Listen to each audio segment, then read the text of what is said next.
Bum, bum, bum. Doing the thing. Doing the thing. Doing the thing. Doing the thing. Oh no. Don't open that. I have a story, but I'm going to launch the game first because I am gonna play Europa Universalis. I'm playing the extended timeline, and yeah, it's okay. Great. Okay. All right, you're opening. I'm going to share the screen. Okay. And play.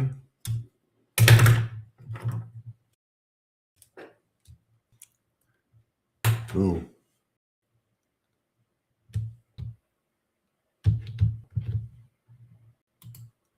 Okay, and it suddenly...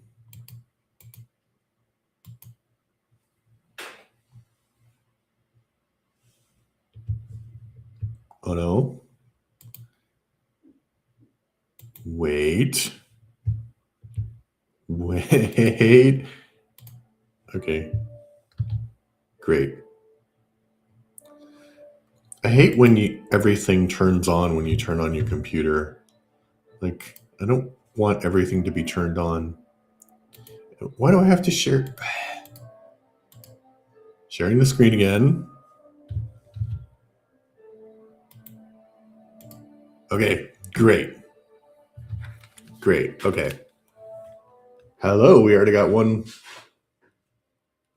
viewer. I'll keep the music on a little bit so we can hear it. Yeah. So my story that I threatened you with earlier.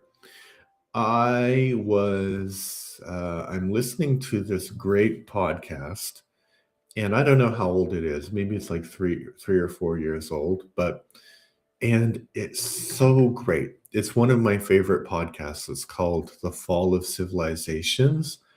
And basically, it just treats the topic like a movie and a book combined. So when characters are like, often podcasts will quote, historical sources, but in this podcast, the production is so great that the historical sources will. So, for example, I was listening to the Mongol series about the Mongol Empire.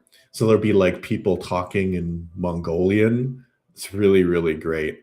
And yeah, so the productions are really good. And I listened to a bunch of them, but I think the ones that have been most impressive were the series on the Aztecs and the Mongols, because I kind of knew what happened when the Spanish invaded Mexico, but just the devastation that they wrought and all of the political intrigue and the description of the siege of Mexico was so great. Like, the whole thing was really, really great. Really well done. Yeah, going back to the Mongol series that I'm watching, I think this is going to be weird because I don't think that you can talk about empires in terms of good or bad, but the Mongols, we have this image that they were like this barbarian hordes and that they were like invading and conquering everything. But at least the beginning, I don't think that they really wanted to do that. So Genghis or Chenghis Khan, he united the Mongol people, and I think that he would have been satisfied with his empire, which was about the size of Western Europe because of the steppes. So he united the steppe peoples. So that's a huge area. So he united that. But then people kept on doing really dumb things, like the Jin Empire, which was in northern China. they had been so the one emperor died, and the Mongols had given him a tribute, and that was before Genghis Khan became Khan. And so his son was like, "Hey, why don't you give us tribute?"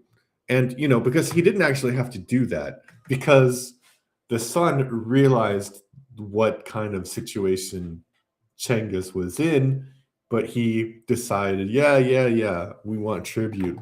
And Genghis Khan said, no, no, I'm not giving you tribute. And then that would have meant war. So he invaded China. So he devastates northern China, and he's basically beseeching Beijing. And he's like, oh, my people are homesick. They want to go home. Let's just go home. And basically, he says to the emperor, you are so weak that if I were to try and hurt you more, the gods would be angry at me. So I'm not going to hurt you anymore. So they make a deal, the new emperor, the new Jin emperor, and Genghis Khan, they make a deal. And the deal is basically like, you're a vassal of the Mongols now, but you have to give us tribute. So Genghis Khan is like waiting to go across the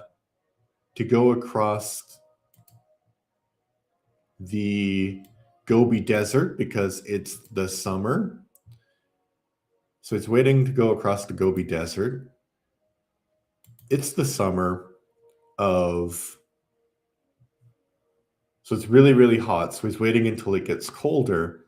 And then he sees that the new emperor has moved the capital south, like betraying him.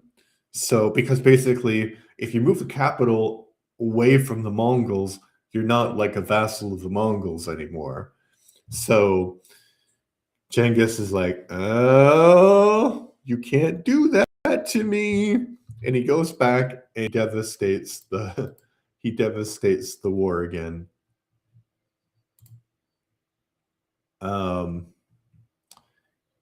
Yes. So he does that. And then so I think the good part about that podcast series is, like, as I said, it's like a movie and a book at the same time. So I think 2 episodes are like 15 hours together. So I'm in the middle of the first episode, or maybe 2/3 of the way done in the first episode. And then the next thing that happens is that they have all this money because they have invaded China.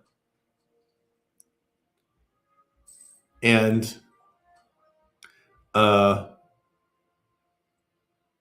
they want to go to this, like, I don't even remember the name of this empire. Like, it's a lot of foreshadowing because they're like, oh, this empire was the biggest Muslim empire in history up until that point.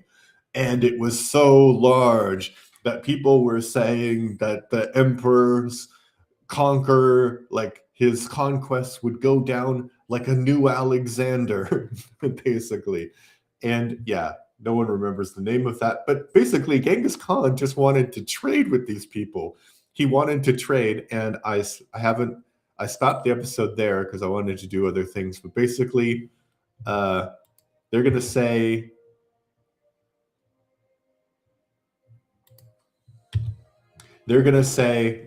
oh,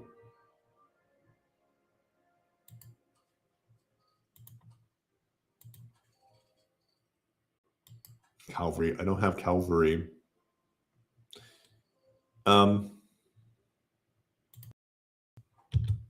Yeah, they're gonna say, what was I saying? Yeah, so basically he sends this huge caravan to trade with this huge Muslim empire to his west. And basically the first city he gets to, they're going to be like, oh, you guys, no, we hate you, basically. So the Mongols are going to start another war because of that. I mean, kind of the treatment was not great on the part of that empire, and that's why you don't know what that empire is called. I mean, if you know what the empire is called, put it in the chat, because I don't know what the empire is called. Yeah, so I think that they might be, at least in the beginning, the Mongols were probably the example of a empire that didn't want to conquer everything. They just wanted to be left alone, or, be treated with the respect they felt that they deserved. And it's kind of not like other empires, right? Because other empires are like, hey, you belong to me now.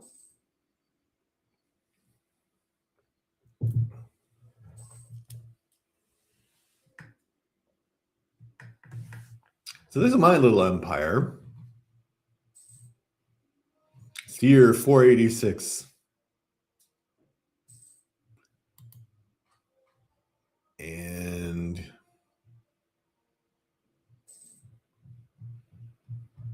I need to change the form of government, but I don't know how I can do that.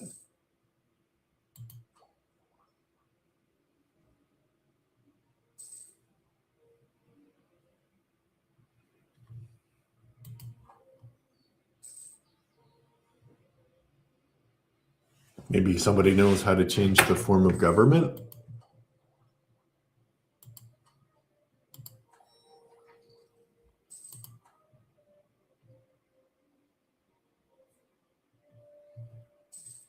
Medieval ideas.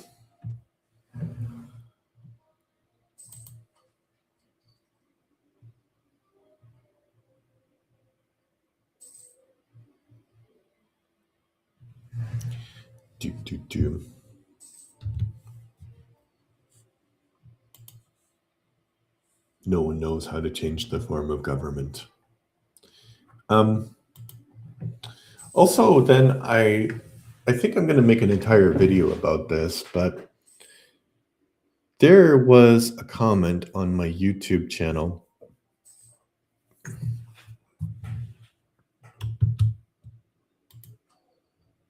Ooh. Yes, we need to make you. There was a comment on my YouTube channel, which is basically, it was about a documentary called Mr. Nobody versus Putin. And the story is that there was a guy. Can I do this? No. There was a guy. Soldiers, missionaries. There was a guy who. Not diplomats. Can I send you somewhere? Chesapeake Bay? No. Caribbean? Ohio, maybe? No. How can you not? Why is there no like up there for merchants? Yeah. So basically, he was it was a high school teacher in Russia, and his documentary is all about how, when the special military operation was enacted, how education in Russia switched from being about education to more being about propaganda, and how everything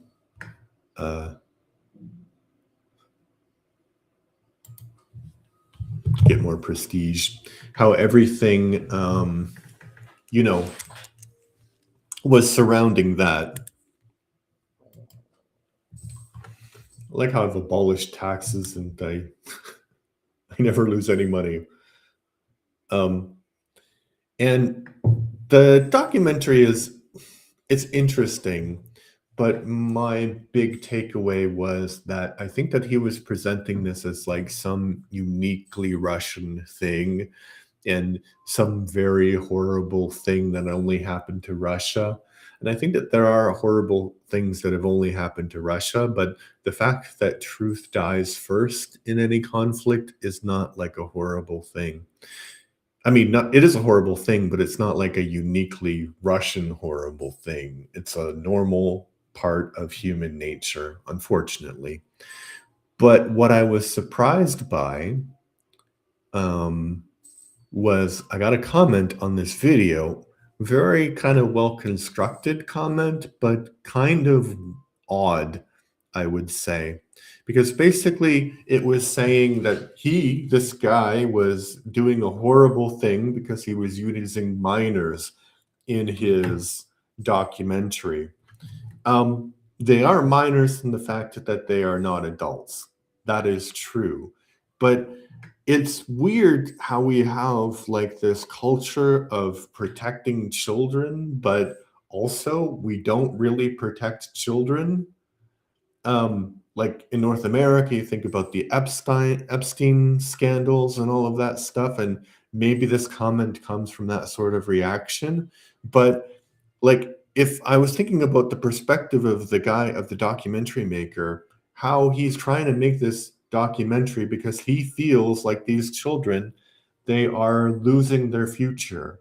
So how do you make a documentary about these children losing their future and not have the children there, right? And the fact that they didn't give permission to be in this, like, often in documentaries, people don't give you permission to film them. And I think, wait a minute. What? That guy didn't last long. Um,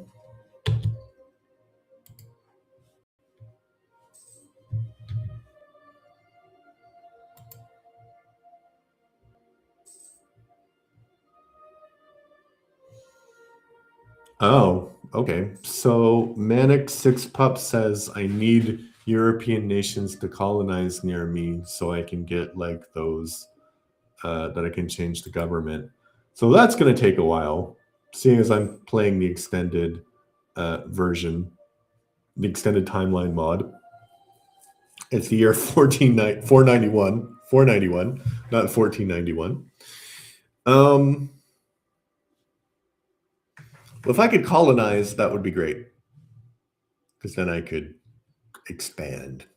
Yeah, but back to my point about the documentary. It's like, so the documentary maker felt, I forgot what his name was, but he felt like he should make this documentary because these children's childhood was taken from them. And then you have like, oh no, you can never use you can't use their images without their permission because that's abuse. But like, I don't know. I just think it was a really weird point of view, because what's happening in Russia is horrible, and I'm going to use a comparison that is not accurate, right? It's not accurate to the situation, and I'm completely aware that the situation I'm going to mention was much worse than what is happening in right now. But imagine you are a filmmaker during the Holocaust, and you have film of children who are dying of starvation in these ghettos. You could say they're minors and they have every right to have their privacy, like, you know,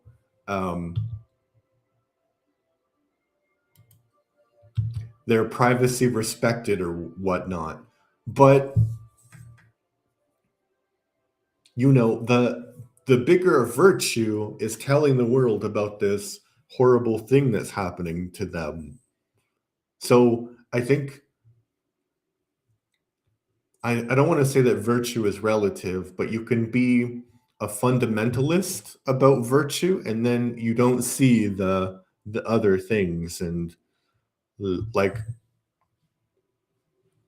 also not the same thing. But you know, Robespierre was a virtue. What he was a fundamentalist when it came to virtue, and look what happened.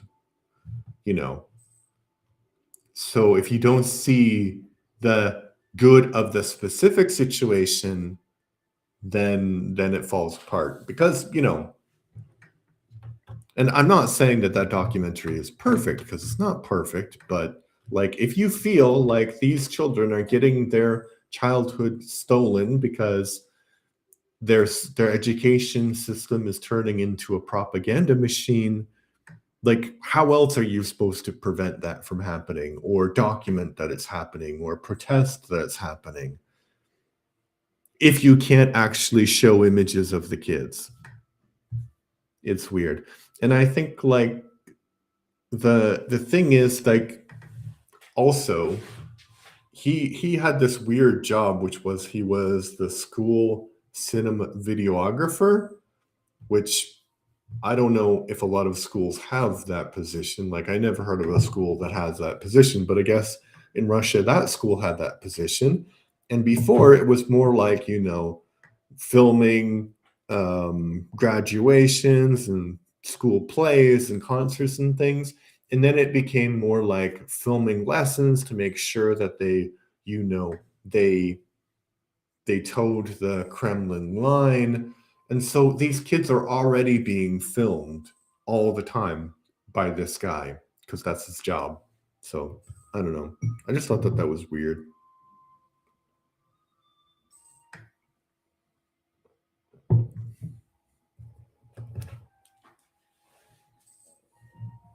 Let's see, how long can we go?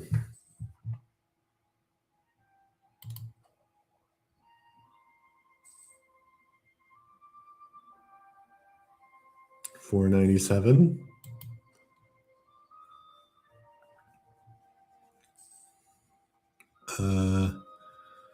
515.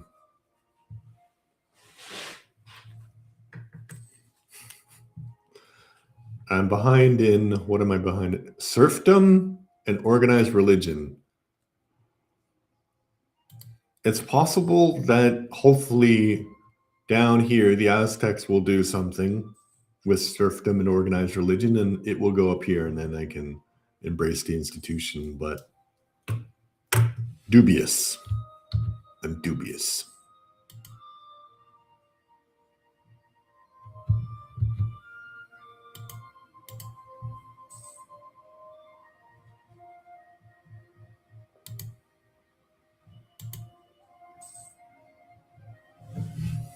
All right, now just relax.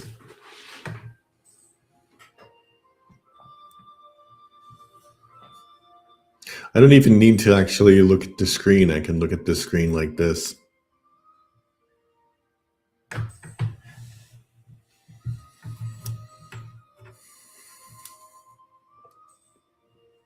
I'm also watching Babylon 5.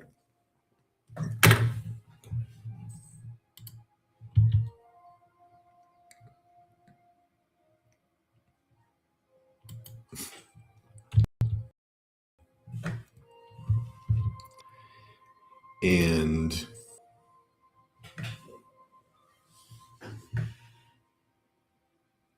oh, hello, we got 4 people.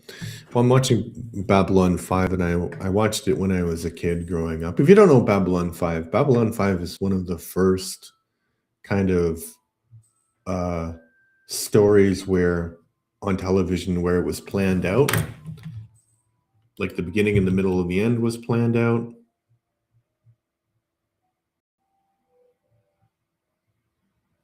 Let's arrest him.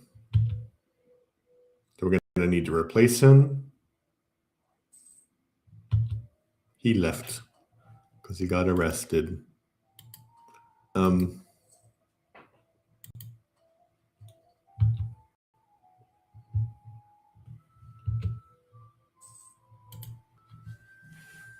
got 7 people. Am I playing modded? Yes. Yes, I'm playing modded. This is the extended timeline. Yes. Yeah, you can start in the year 0 and you can finish in the year 999 or 9,999. And the crazy thing is that I chose this um,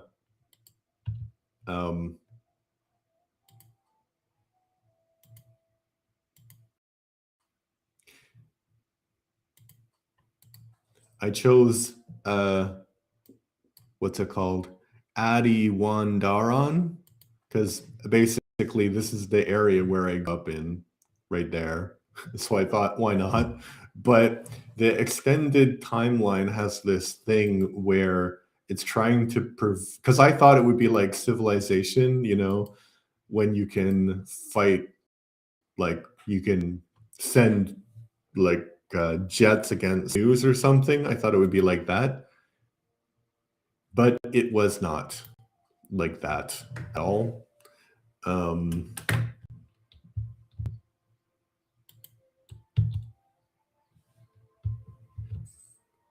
because they have all of these things that make it that prevent you from actually blobbing in early years.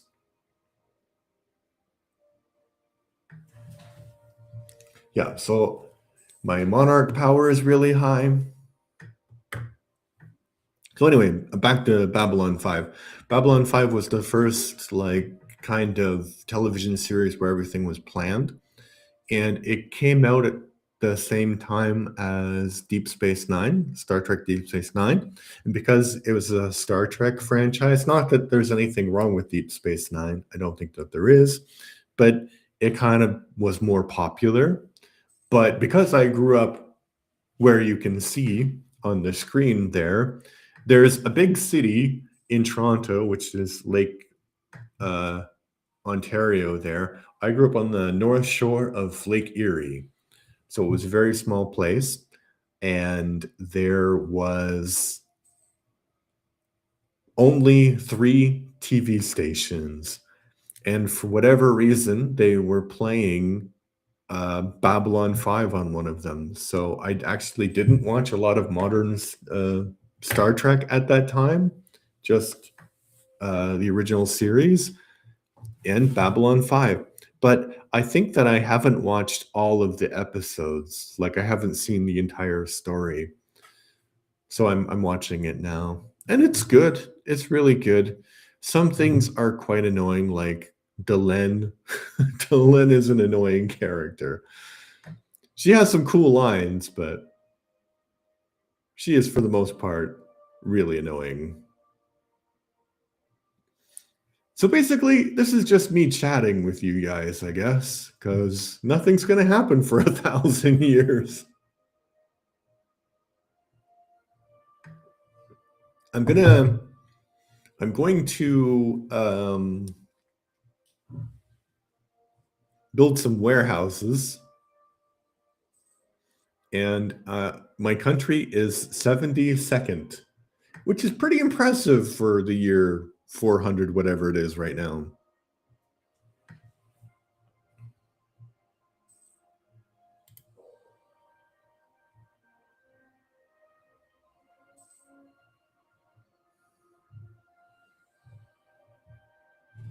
Yeah, I have 2 vassals. I can't really get more vassals because of reasons.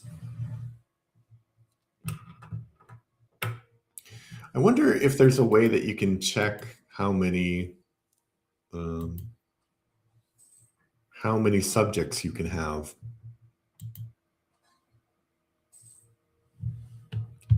Oh no, somebody died. You died. You can't die. We need you.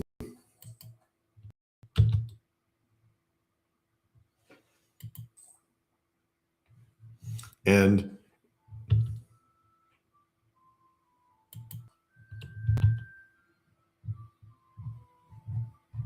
these are all the different things that you can do.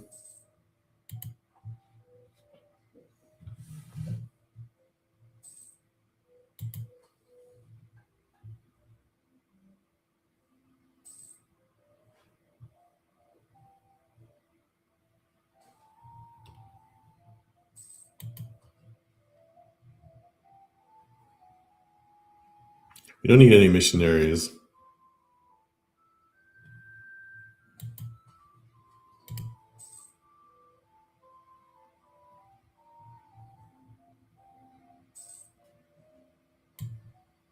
Let's keep calm.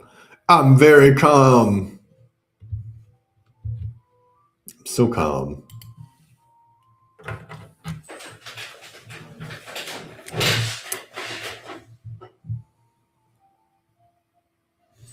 We got 3 people watching on YouTube, and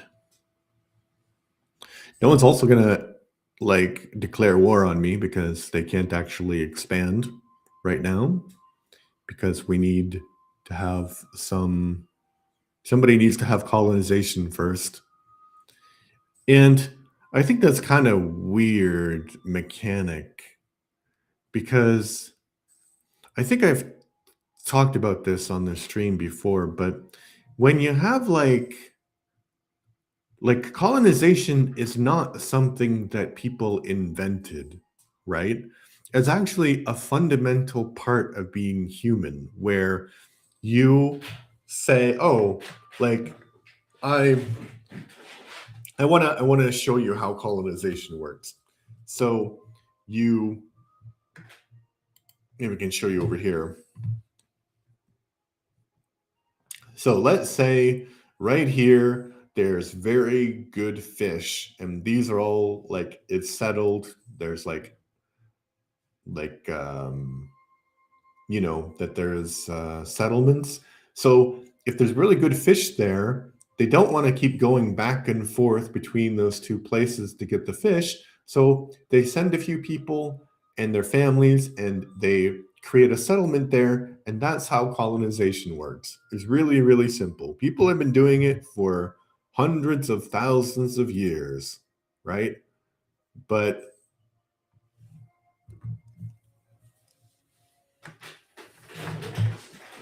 in this game, it's like only the Europeans have created the wonder that is colonization.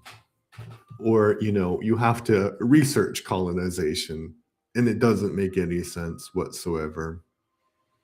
Like, I can understand that they want to make North America like this because it was like that more or less during colonial times, but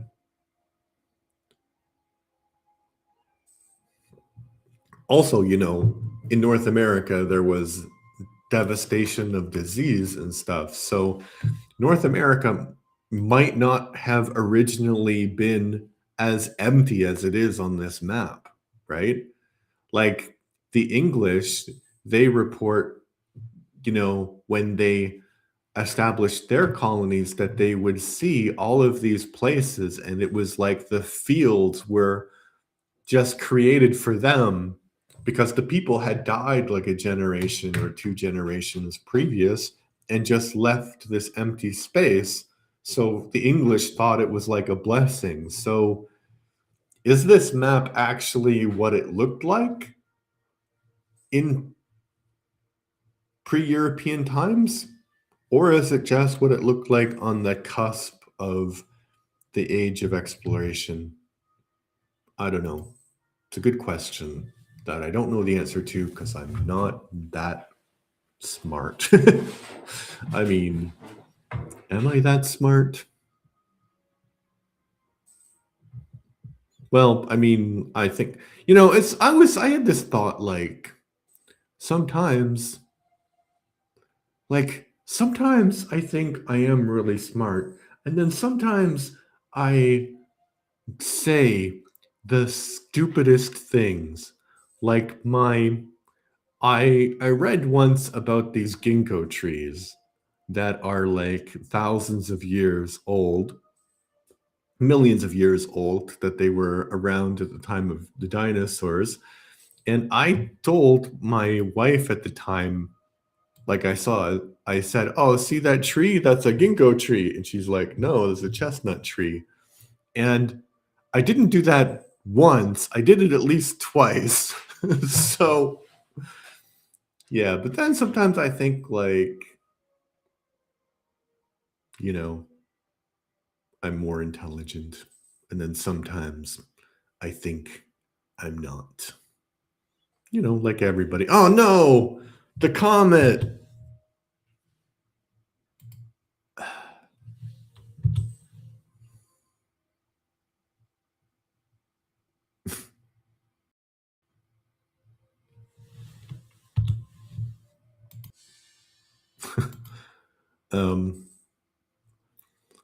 I kind of don't want to boost the stability because it doesn't really matter, because I get production all the time. And yes. So now the exciting part will be to see what year will I be able to make warehouses? The year 516?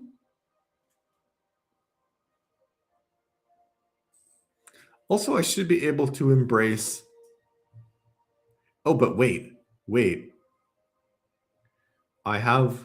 Hold on. I'm going to try something because I already have the max of administrative power. So.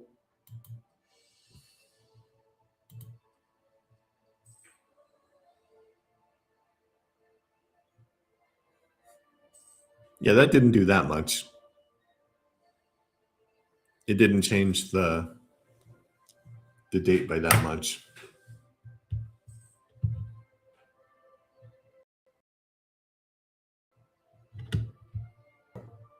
What's going on?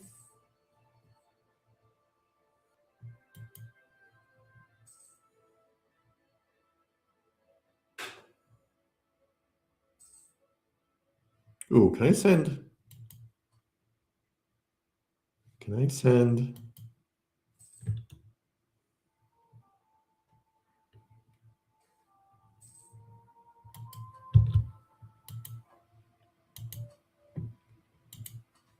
All right. So we have April 517, and if we do that, okay, it did go. But I wonder if I make more admin power when the stability is higher. You would think you would, right? I don't know. Also, you can't like devastate a tribe. You can't like completely destroy them, which is what I would do. I would like completely devastate them so it's just a sea of nothingness.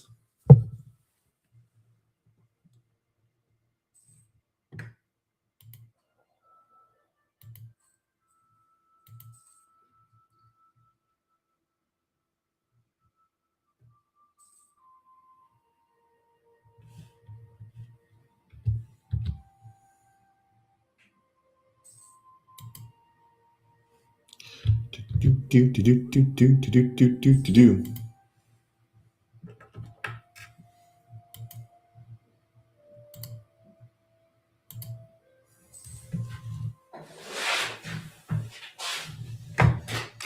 Someday I'm gonna play the Roman.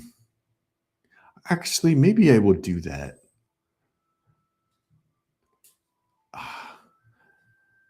Yeah, I think I'm gonna switch. I'm gonna keep this game. This is like a masochistic game. So I'm gonna keep this game. I'm gonna save it. Not like that.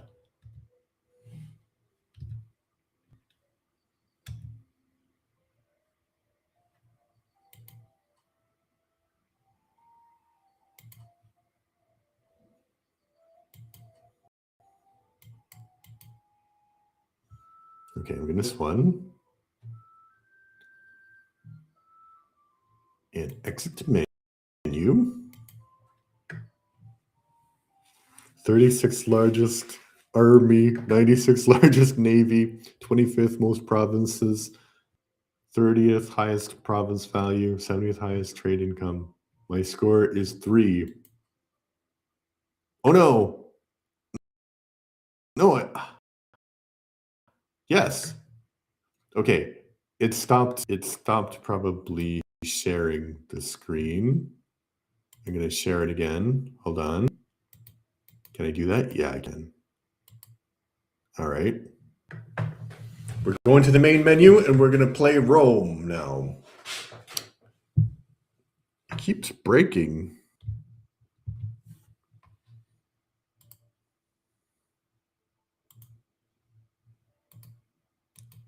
I don't know why it does that.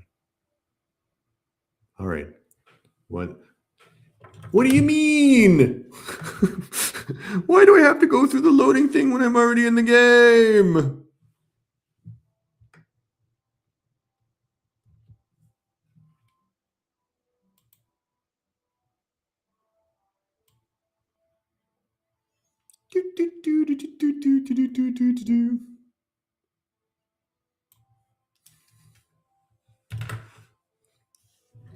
So I'm gonna play Rome, the extend, because basically I tried to play Europa Universalis Rome, and it did not work very well. It crashed a lot. So I'm gonna play the Rome version here, if I can.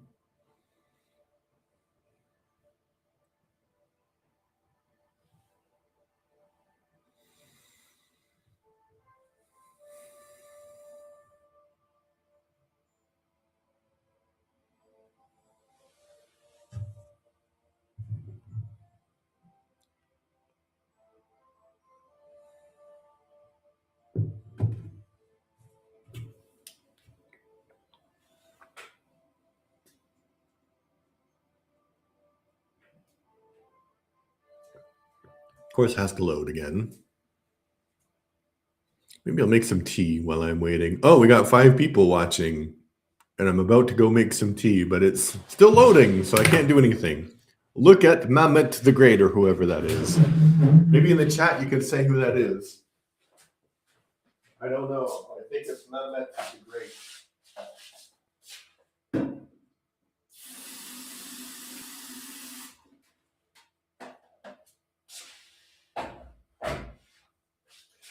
I'm coming back.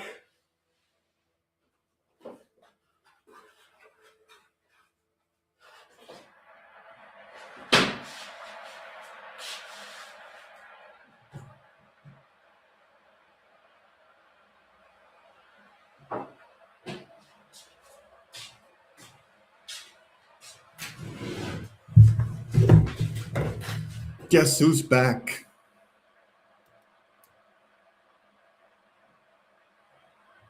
Adam's back.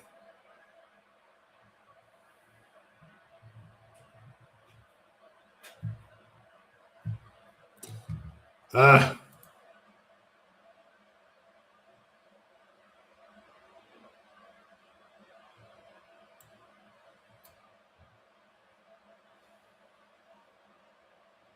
That's a very cool hat.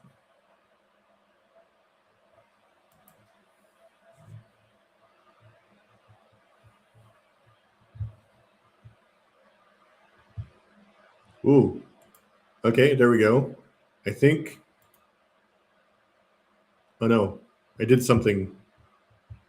Yay! Okay. All right. Options.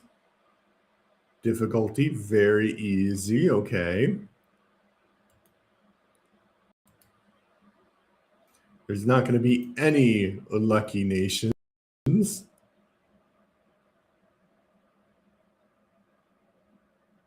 Oh, I can also do this. You can. Oh. Okay. You can go down. You can.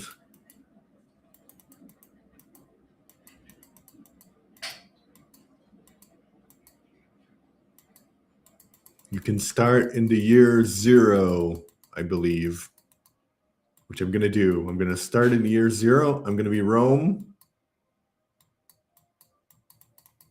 Ah, no!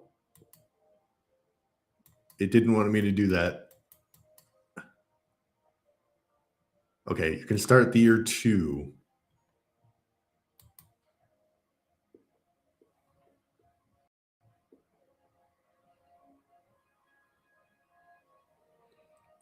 Attacker against Chernish.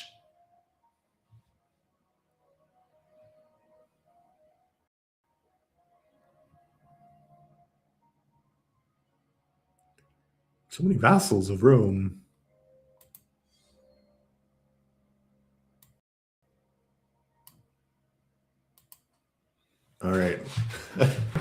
Rome is mine.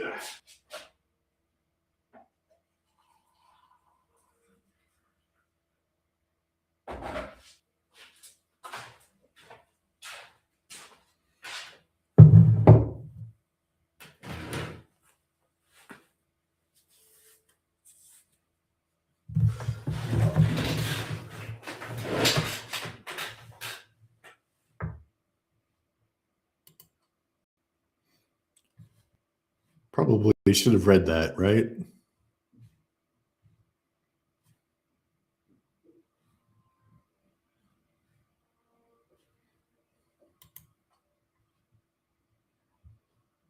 Okay.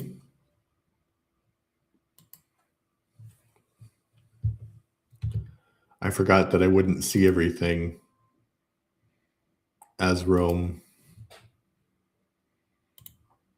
Okay, but hold on. What's over here?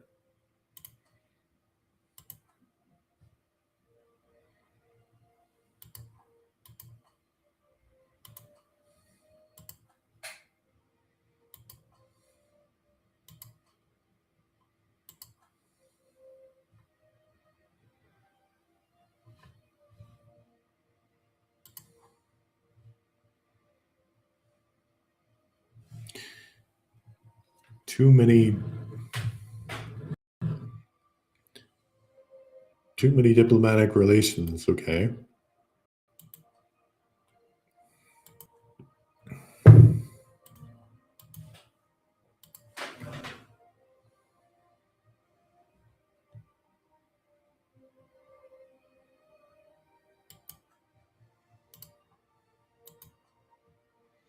I'm just making states here.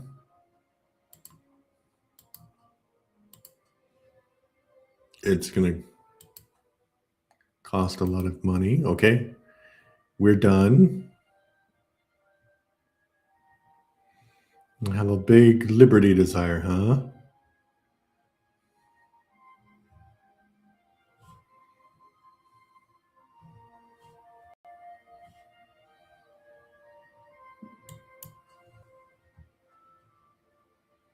Ban Christianity.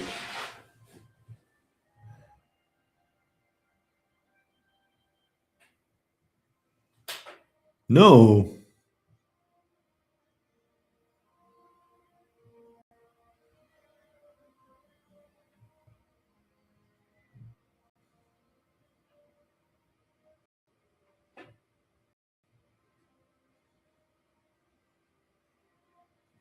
Okay, we'll do that.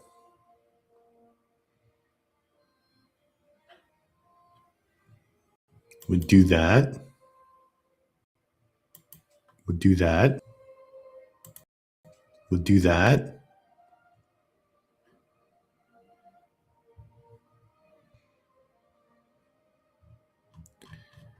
Okay.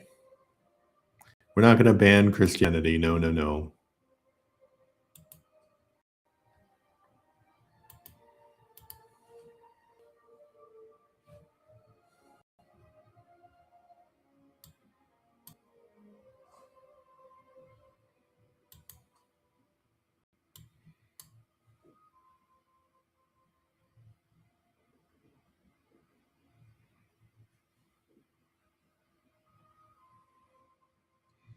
Oh.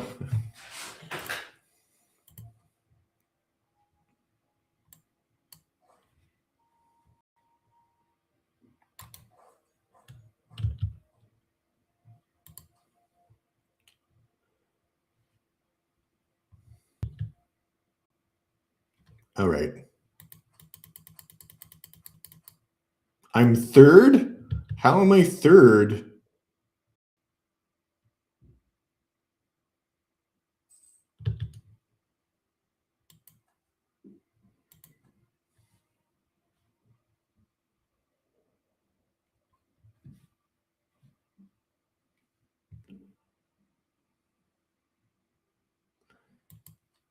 Where are they?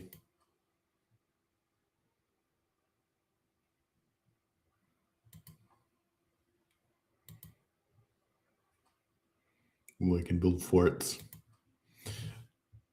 I'm I'm a bit intimidated, guys, to be honest, by this map. I don't think I ever got.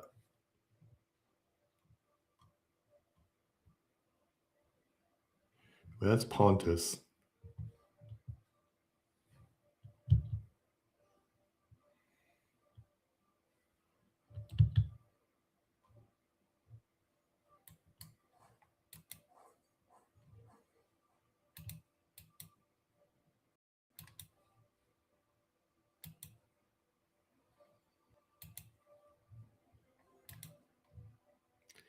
Where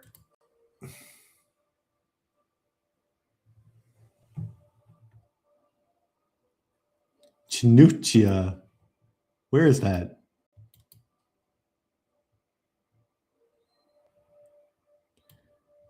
Chinoochia. Where are you, Chinoochia? Oh, I think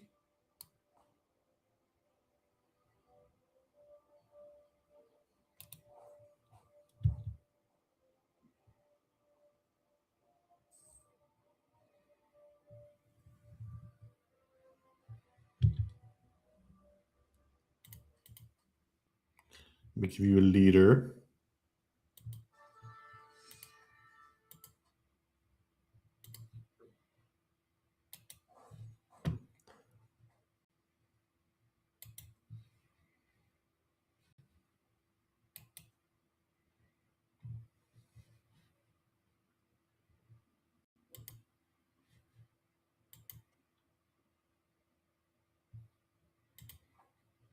Am I at war there?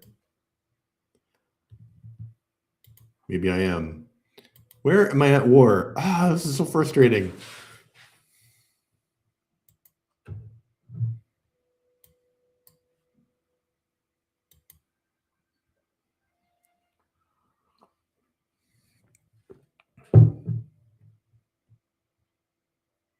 Where's the find button?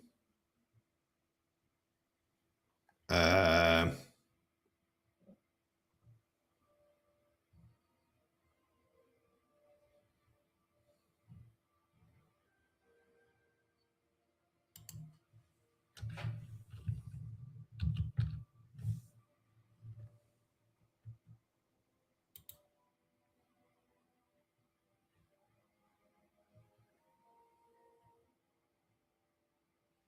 Tenosia.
Mm-mm.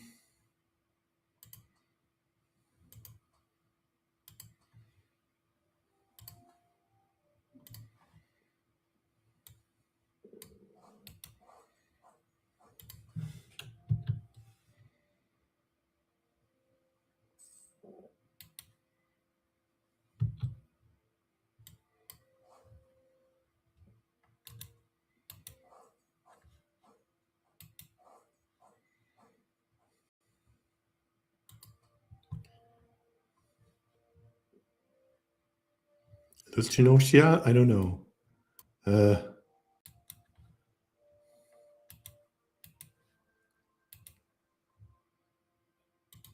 I'm trying to find you.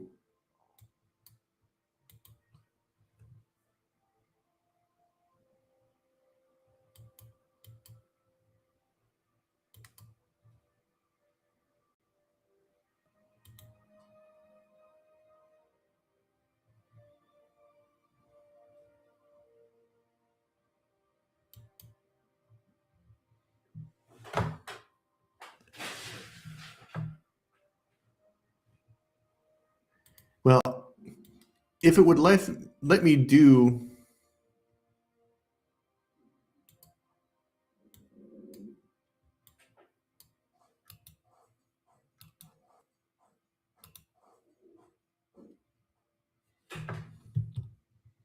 You said that I could walk through your land. Why can't I?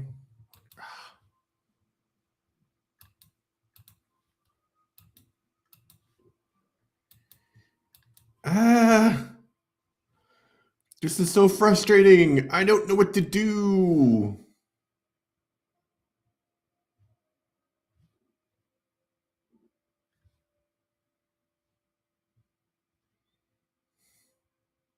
Like, they're not even attacking me, so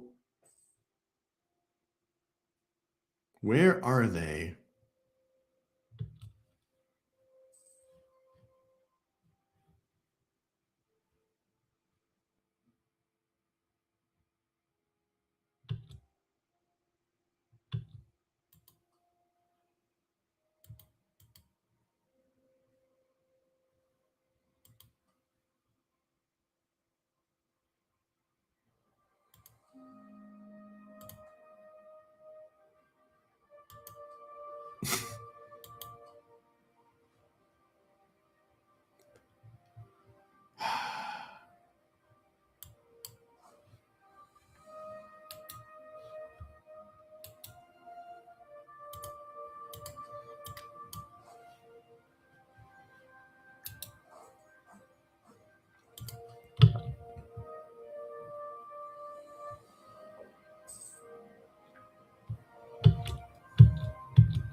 Breaking truce? What?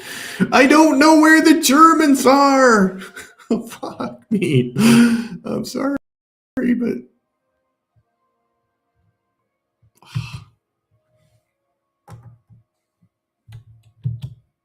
College of Pontiffs. The College of Pontiffs. Priests. Blah blah blah blah blah.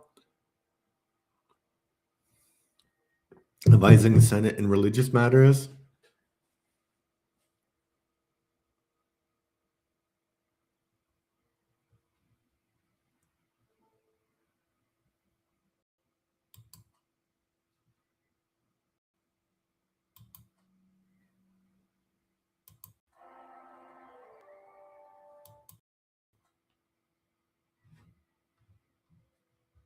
Oh, okay.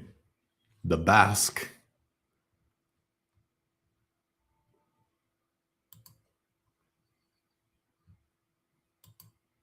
Oh, is that a way to? No. I thought maybe I could like reveal the territory by doing that, but I cannot.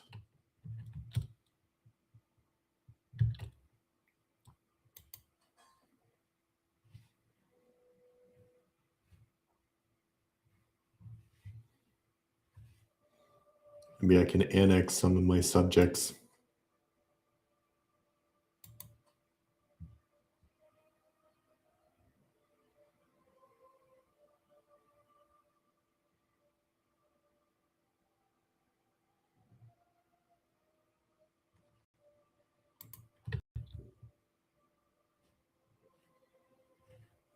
Mm.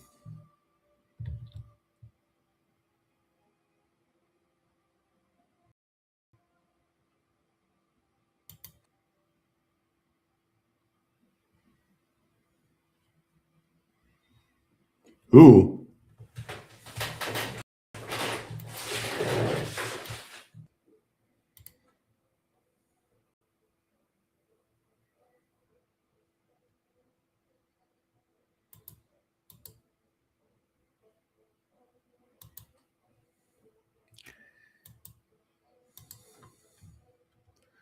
Where are you though? Like, I can't go there for some reason. Ah, this is so stupid. I'm a Roman emperor. I can go where I want. What's this? There's too much terra incognito, in fact.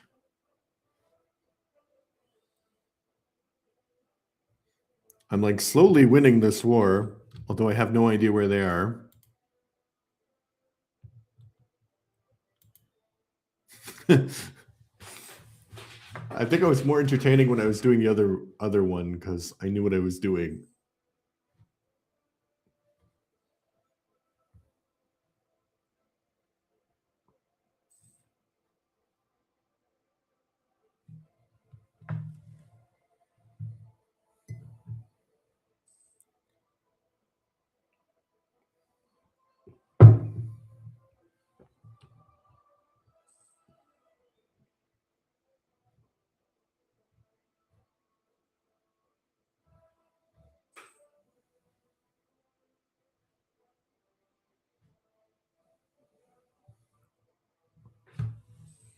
I think the important part, I think I need to wait until like the year 12. And then I won't be at a truce anymore, and then I can advance. Is there any way I can...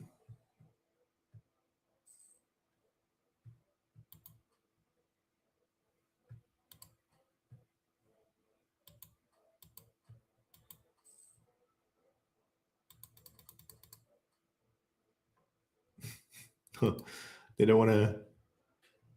They don't want to have peace in our time.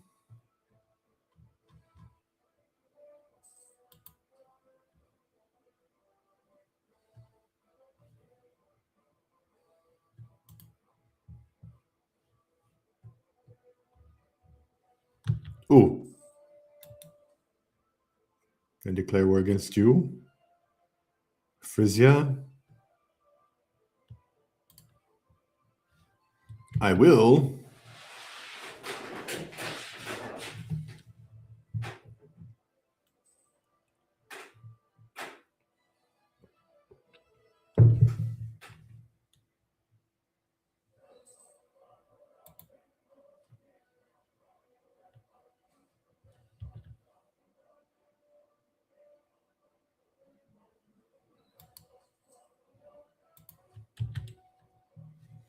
Getting more prestige.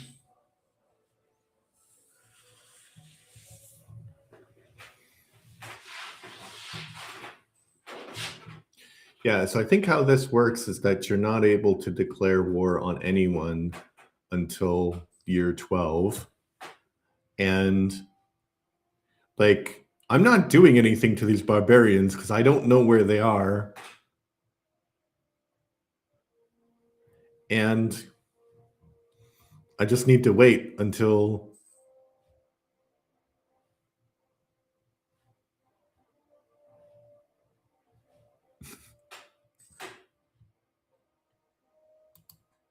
I have Egypt.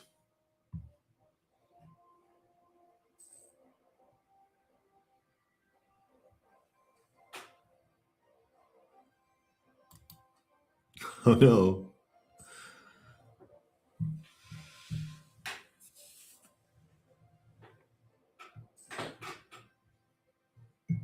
Oh, I got Genoa. I think that's the most important trade route in the game, actually.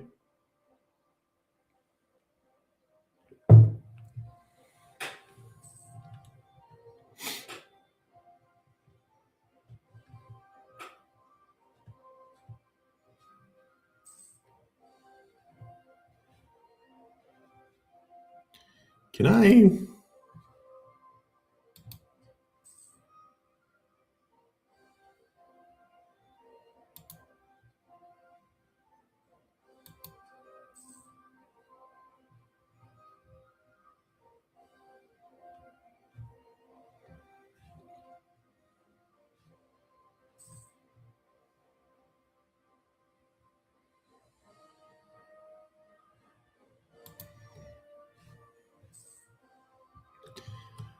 Oh, I don't have any advisors. I forgot about the advisors. That's why I'm not losing any money.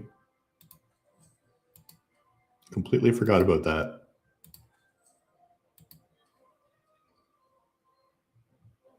Barbarian? What? How am I barbarian? I'm Rome.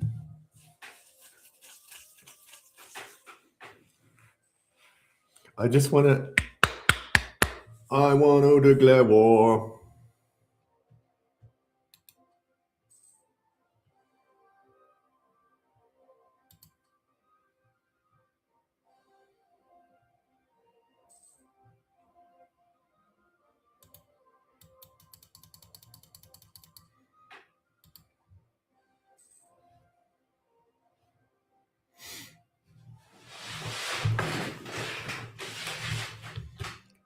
Ooh, sacrifice to the gods.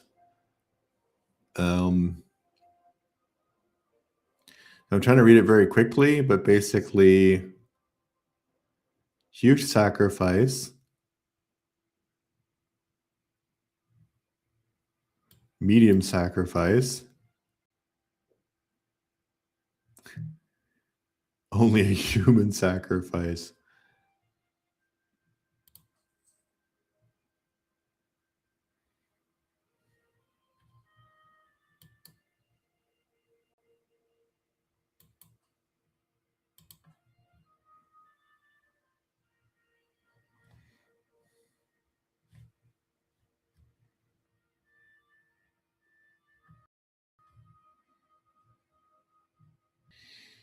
Him.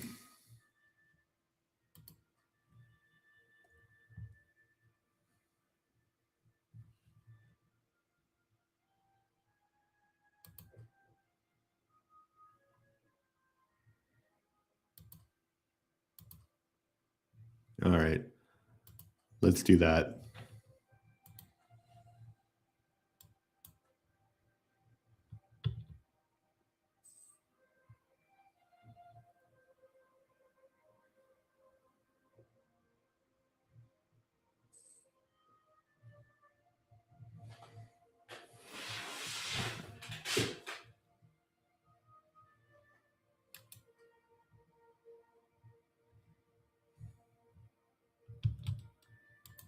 Ooh.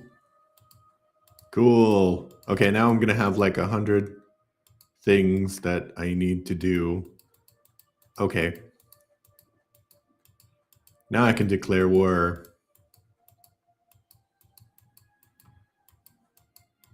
But my empire's pretty large, but I'm going to expand it as much as I can until I can expand no more.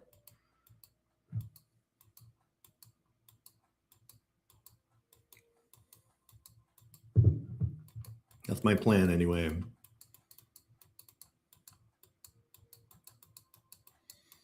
going to check the chat, see if there's anybody here.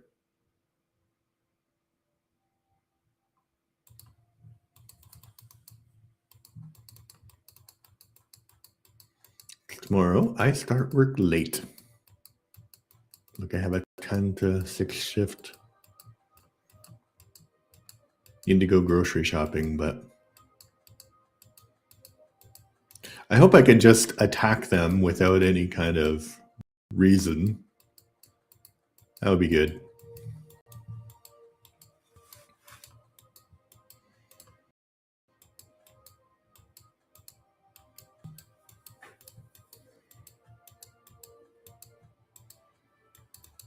I think I can do a world conquest. It doesn't really count because it's in an extended mod version, but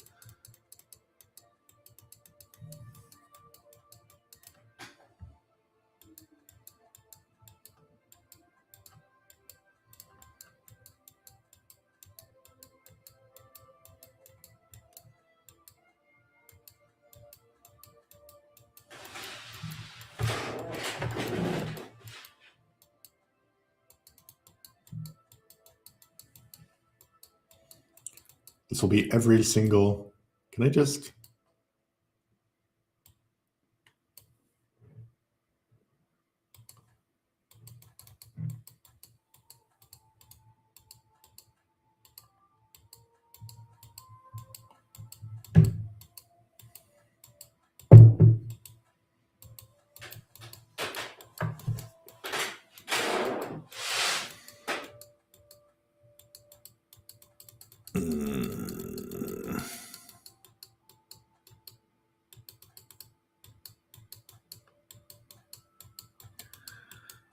Do, do, do, do, do.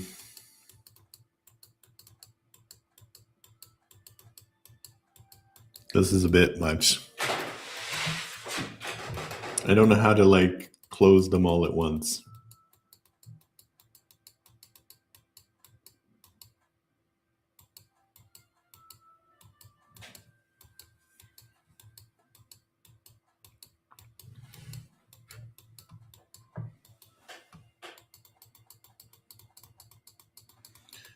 We'll see if we can keep the Roman Empire forever.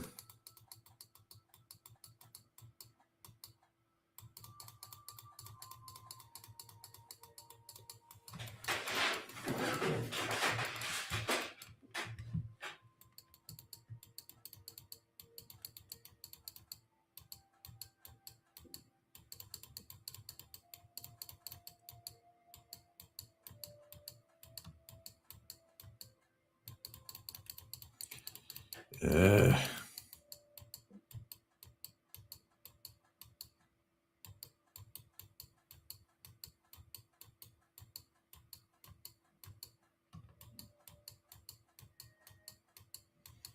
this is a bit of a design flaw in this mod, because you have truces with absolutely everyone in the world. Countries you haven't actually discovered yet or never heard about.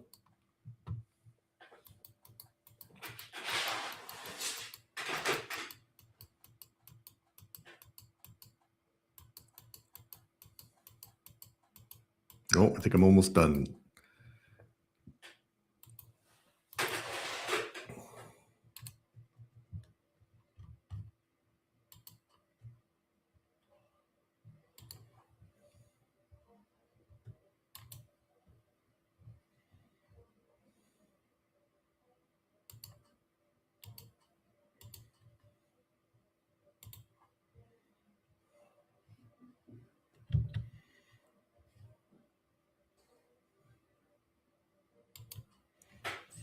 Okay, we're going to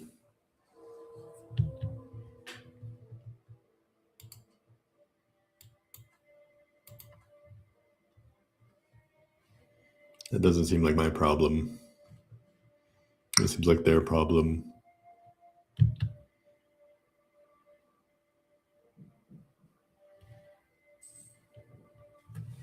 Dun, dun, dun, dun, dun.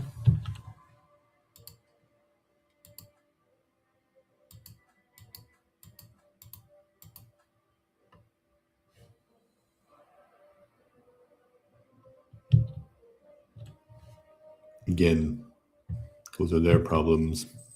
The Flamens. Priest is signed to 15. Ooh, I can support different cults. Jupiter, more tax, more Mars.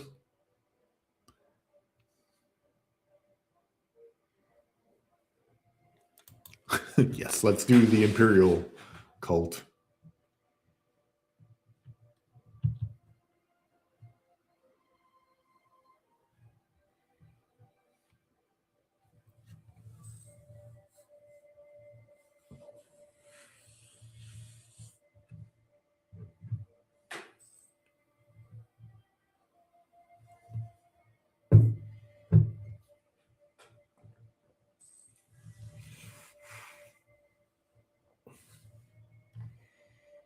Like how my armies is dying in the middle of Germany over here. The wildlands of Germany. Armenia, you bastards. We'll get to you. We'll go as far as we can in Europe, and then we'll go south.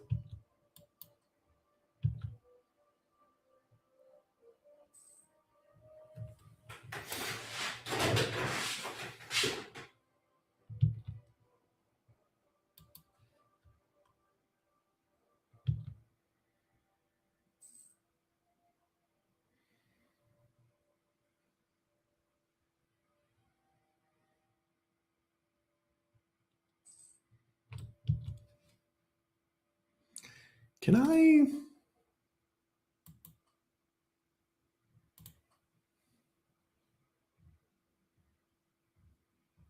Can I?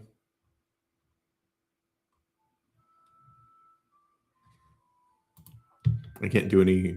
I want to annex some vassals so I don't have as much diplomatic relations problematic. So I'm going to conquer Germany like Augustus should have.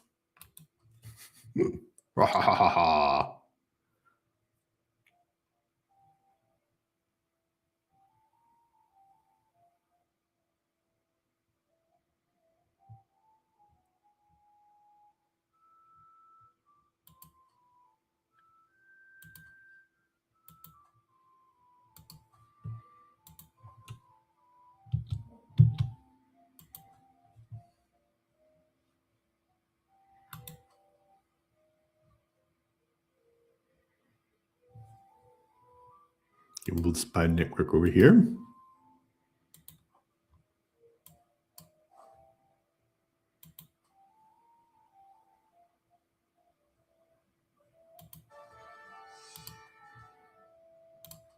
Ooh, I like their little outfits. All right. We are going to declare war. No.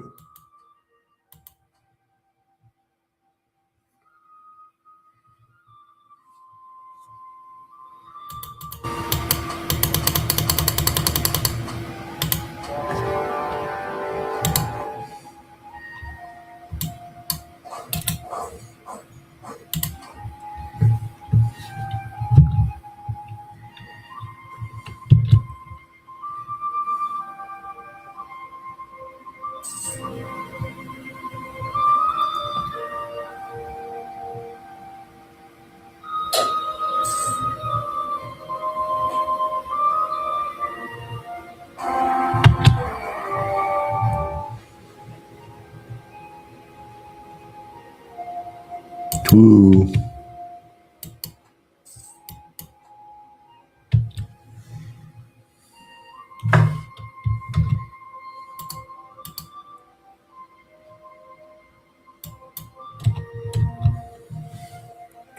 All right, we are doing battle against these Germans.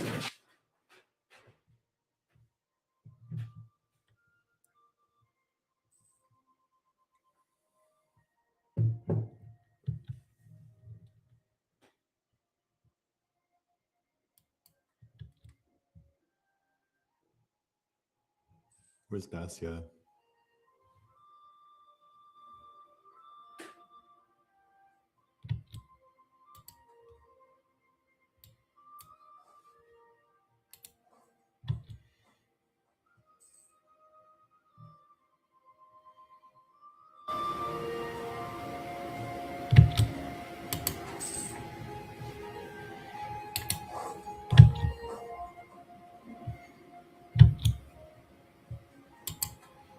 Ooh.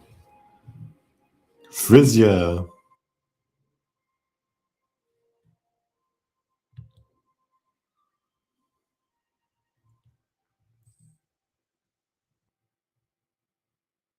We're going to conquer the Frisians.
Are we at war with them? I think we are.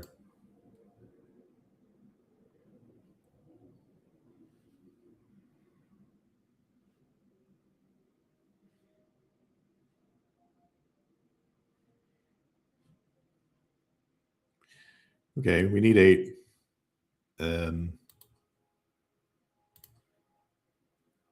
1, 2, 3, 4. 1, 2, 3, 4. 1, 2, 3, 4.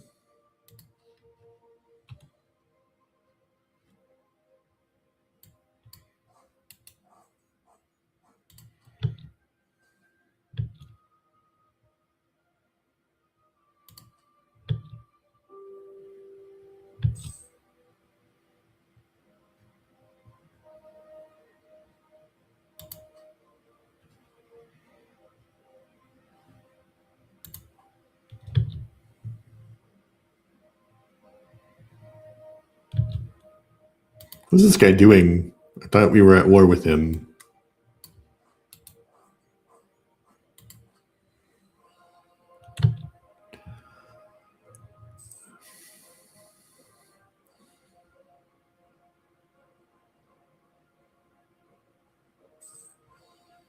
Maybe he's going to a bigger city to besiege.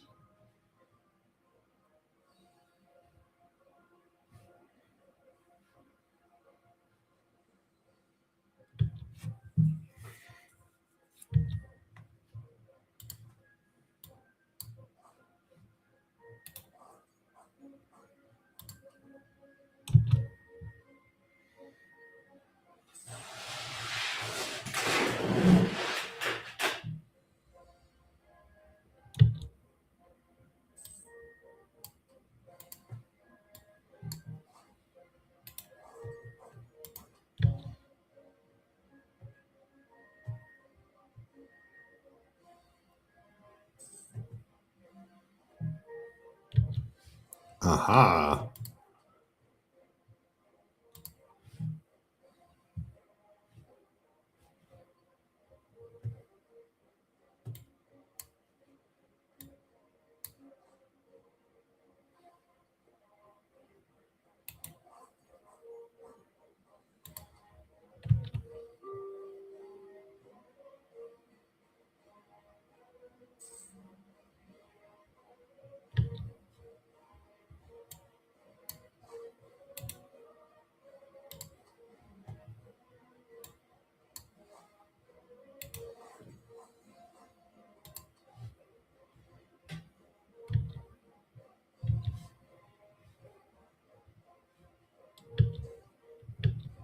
A righteous imperator.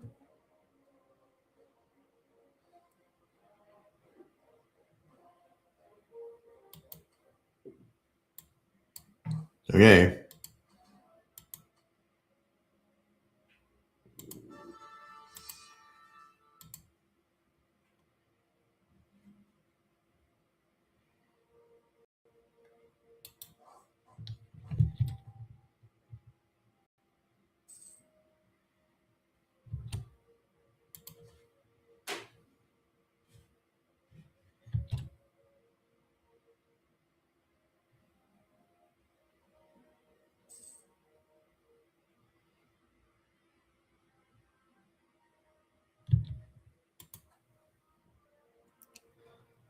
Oh, I didn't give him a...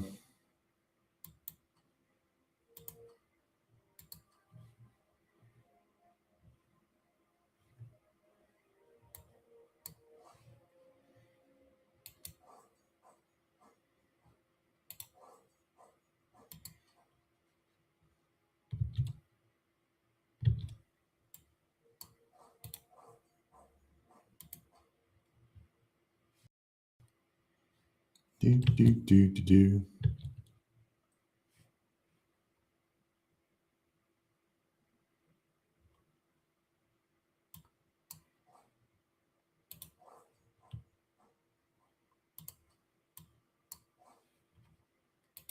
Going over here. Sorry, I concentrate really hard when I'm making war, and then I don't talk, and then that's not entertaining.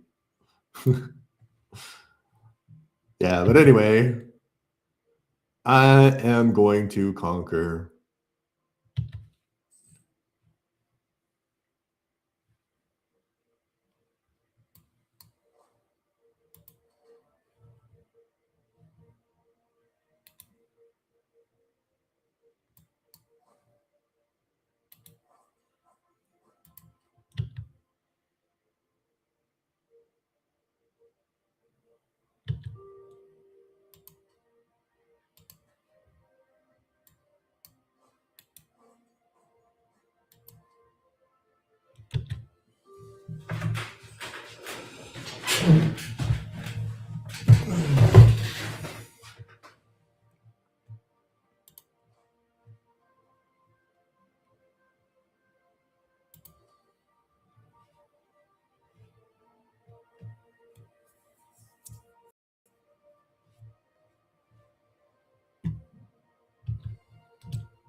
Building a spy network, eh?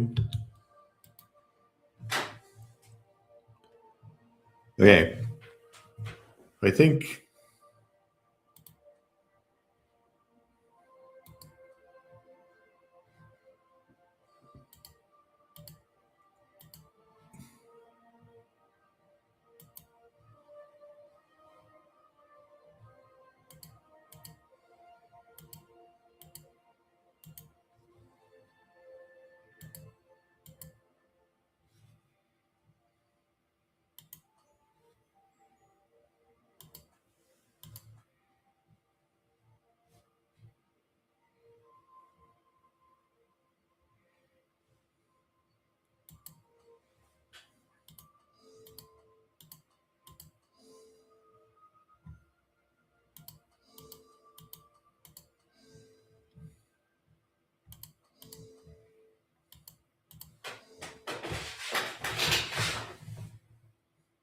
all right.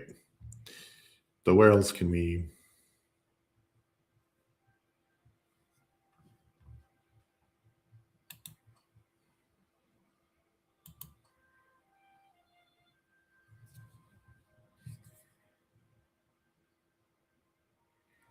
What do you mean? I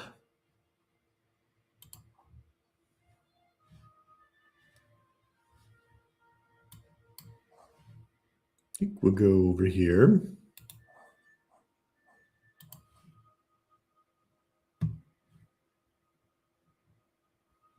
And we'll put my army over here.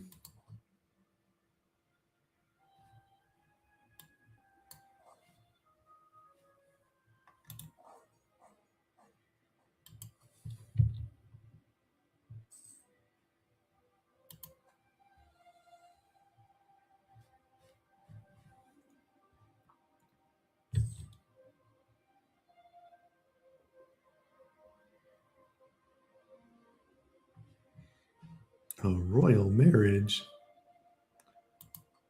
Where are you?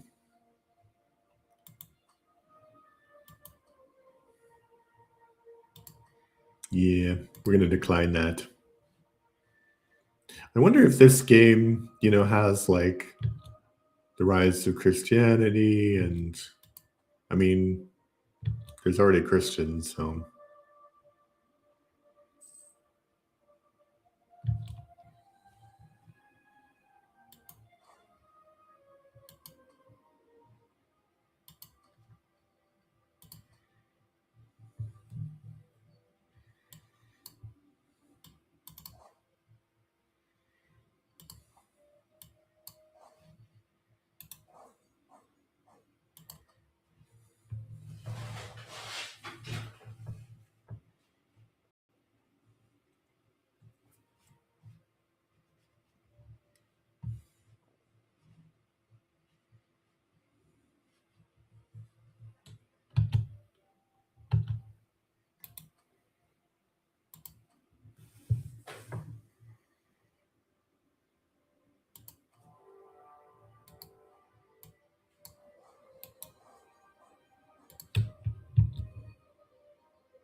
Does that mean I can't have a war? I think yeah, I'm during a regency, so I can't have a war. She's not great. I mean, it is. Yeah, it is not great. I don't know why I said it like that.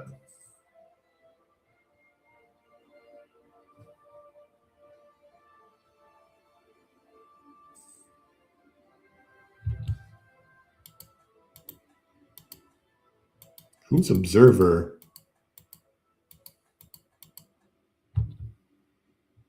It feels weird. Maybe I should boost my. I'm gonna boost my stability.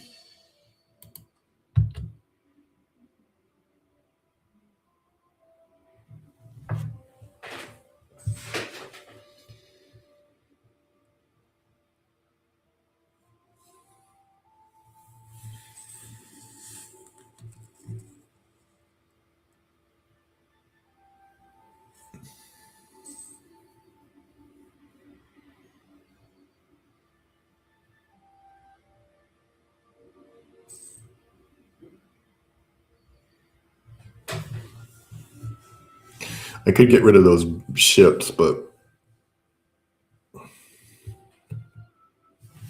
why would I?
Why is it taking so long?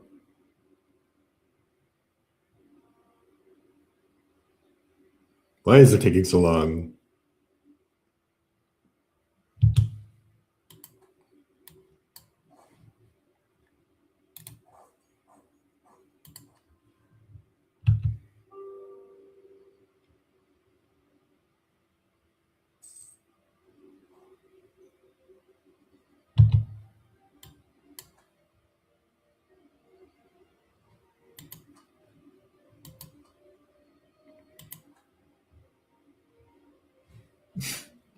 Well, I can't really do anything about that right now.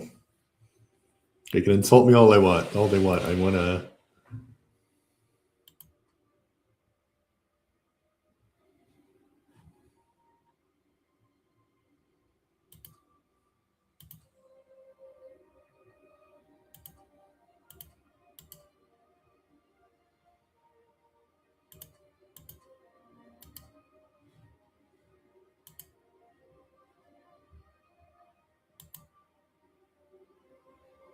What?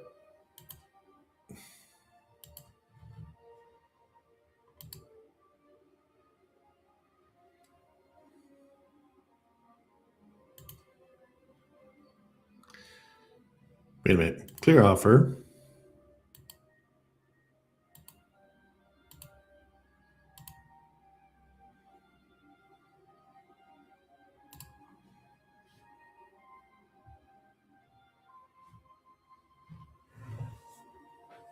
Guess I have to wait till the war score to be higher.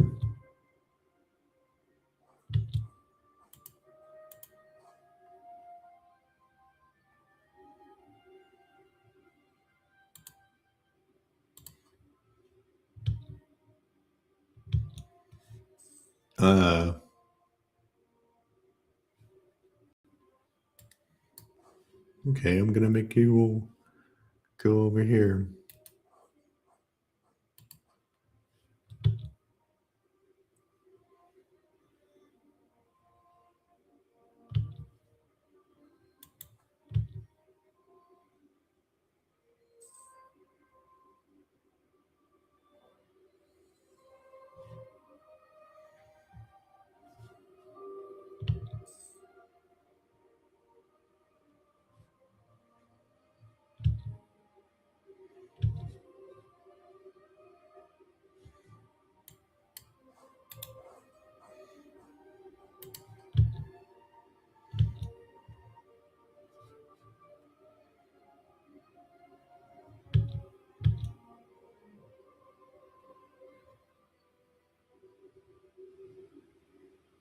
Where are you going? No.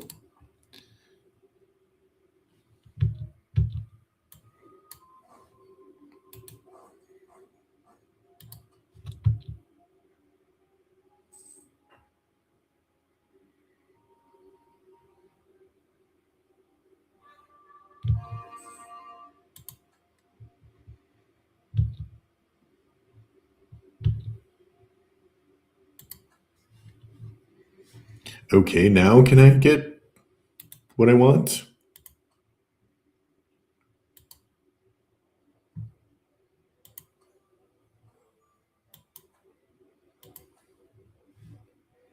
Finally.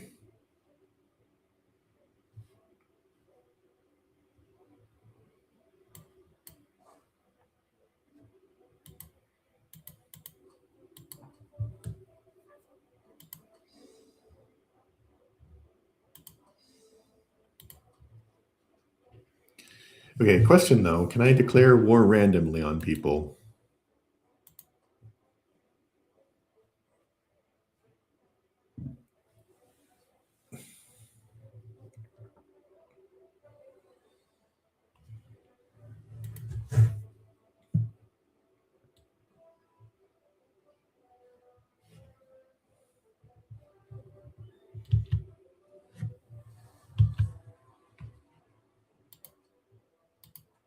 Hmm. Not my problem.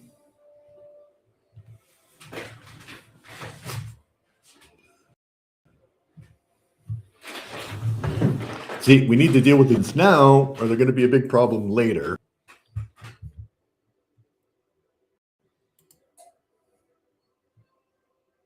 As the Germans want to be, problematic.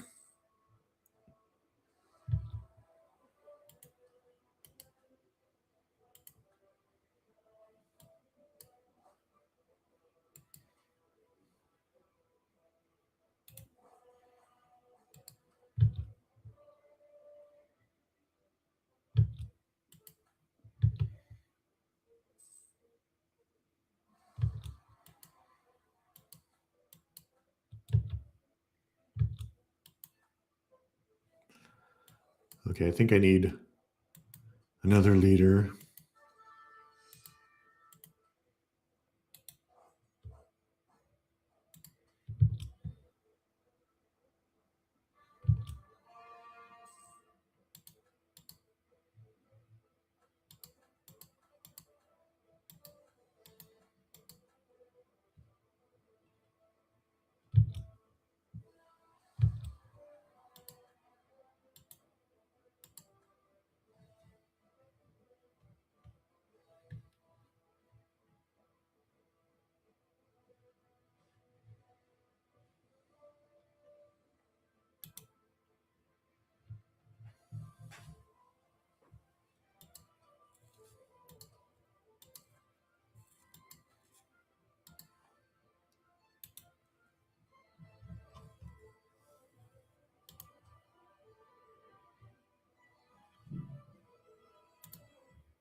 Ooh, good news for once. I realize I haven't said anything in a while, but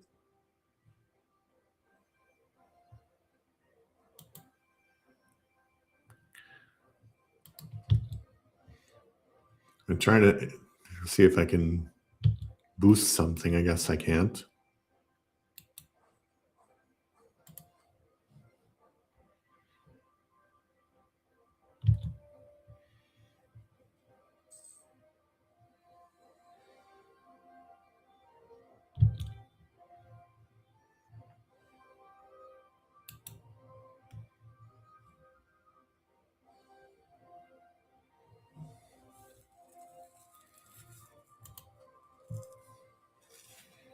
Dun dun dun.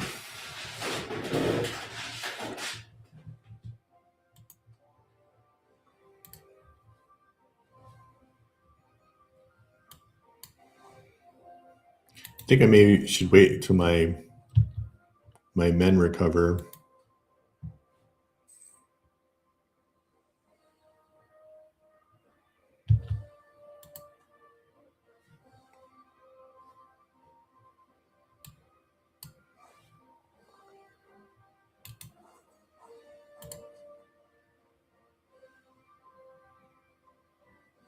Who am I at war with?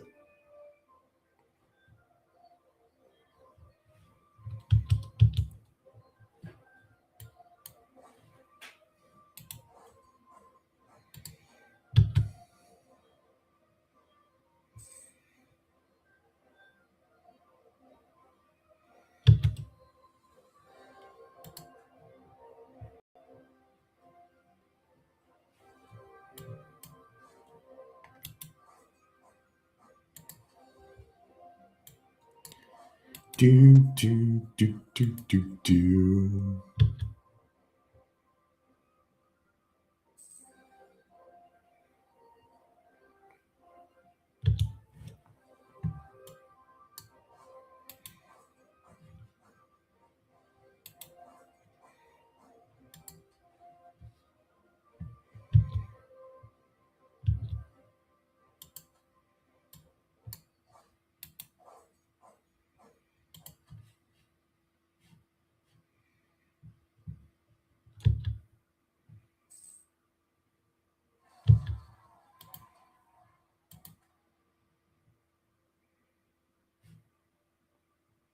Um, that's not ideal.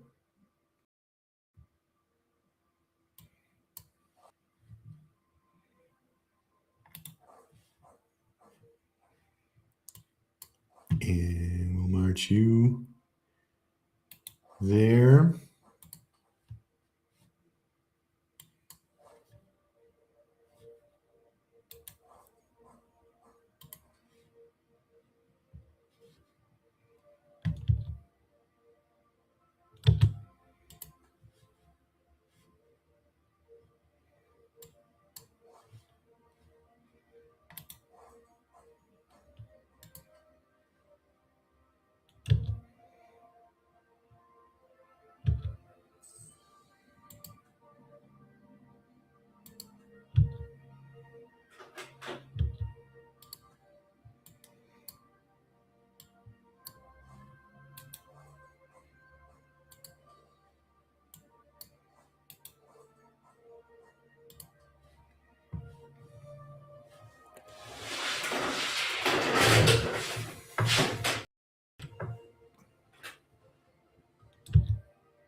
Faux pas.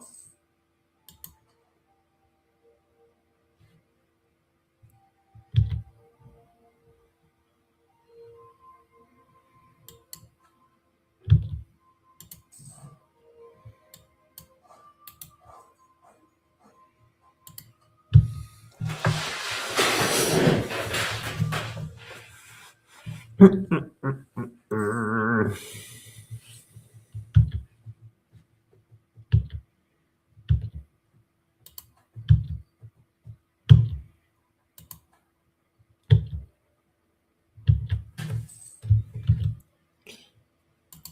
think the more exciting a game is, the less I talk, which is not great actually for entertainment purposes, but basically I'm trying to conquer all of Germany so I don't have German tribes invading me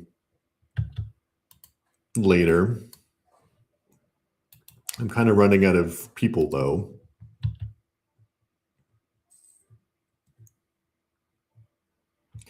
So maybe I'll focus on diplomatic annexation next.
All right, 100%.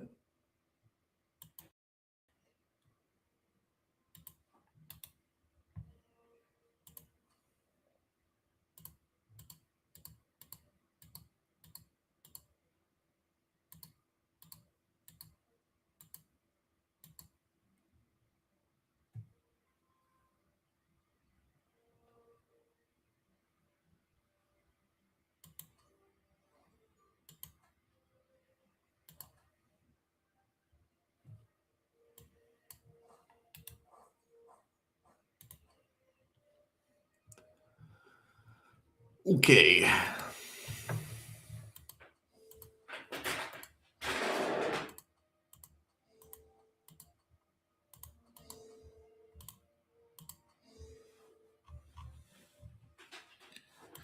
And can I build anything? Not really. Lots of unrest.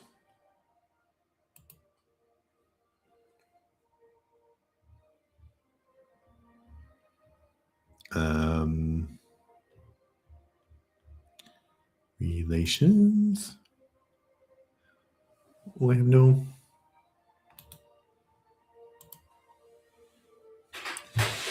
diplomats to send.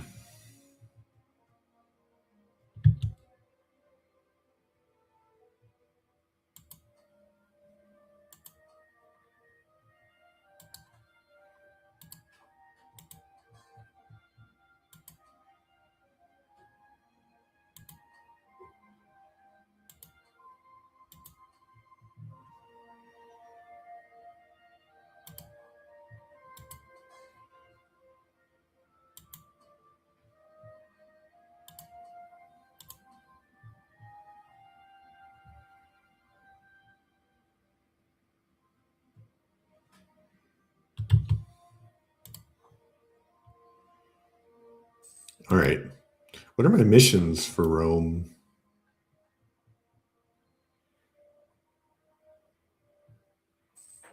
Stability at least 2. We can do that.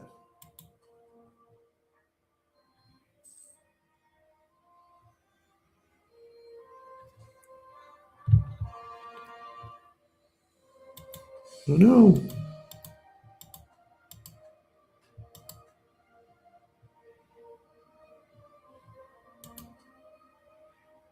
Okay. The overextension is not doing me any favors, but I will complete that mission. And then I can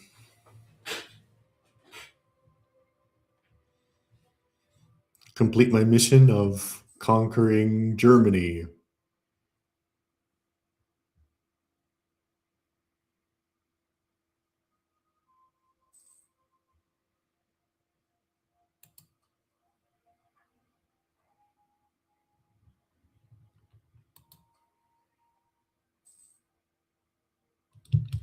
Frisian separatists, okay. Don't I have a giant army somewhere? Thought I had two giant armies somewhere.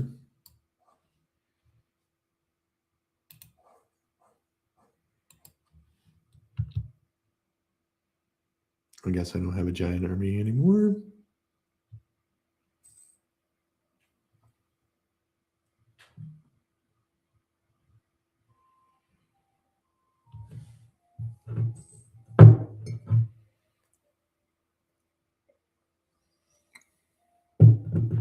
What are my other missions?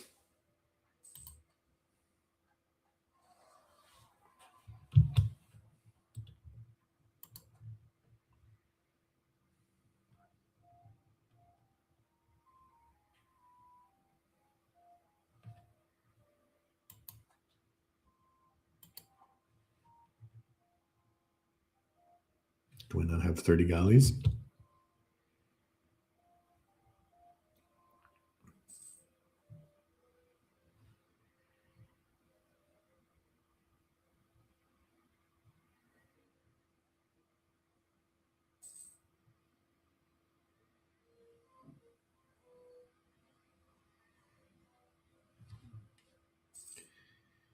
Boom, boom, boom, boom, boom, boom, boom, boom, boom, boom, boom, boom, boom, boom. Sure. Why not? 328. Wow, that was a quick marriage. I think somebody had something to do with that.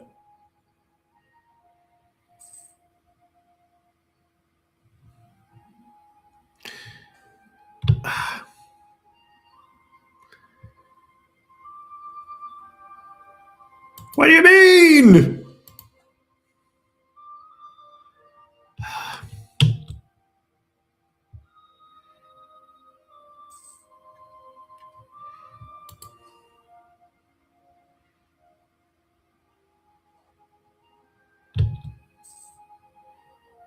Looming disaster. Oh no.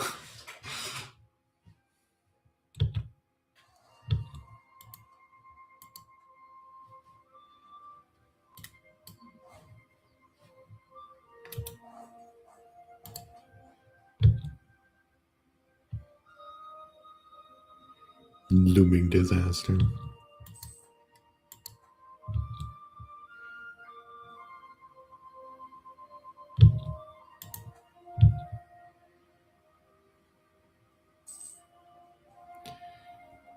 Ugh.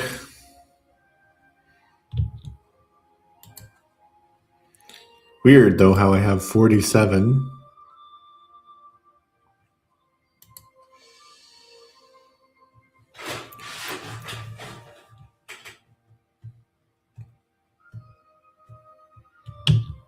Need 328 to boost that more.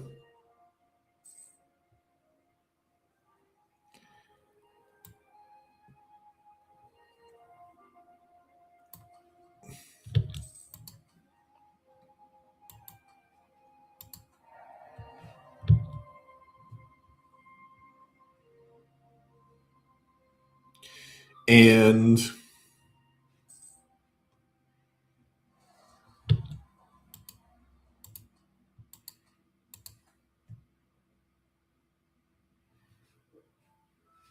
I had a huge army. What happened to my huge army? Where did that go? It died. So now I'm just taking this huge army everywhere. I think once those cores are done, then I will get more like...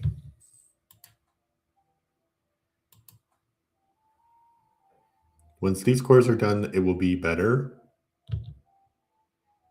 Not perfect, though.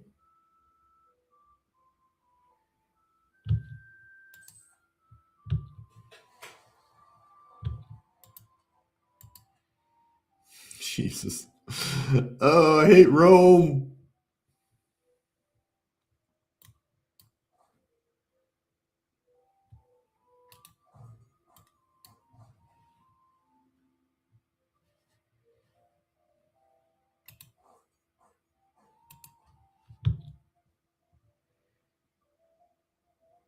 At least I don't have to fight the Carthaginians.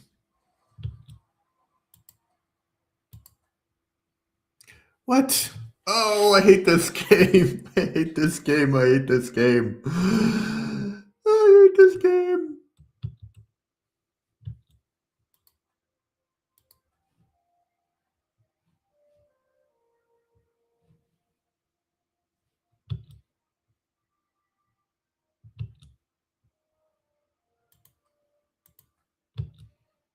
Yay me, I guess.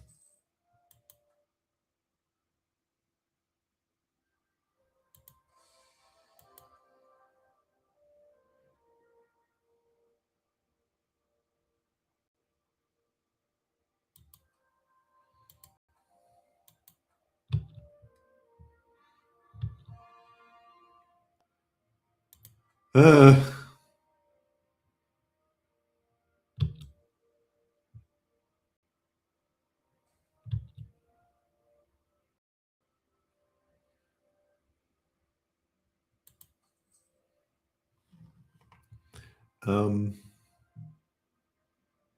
Jesus. Can I even recruit anybody? I don't think I can. No, I can't. I don't have enough people. Already I'm having problems. Wait a minute. Maybe these.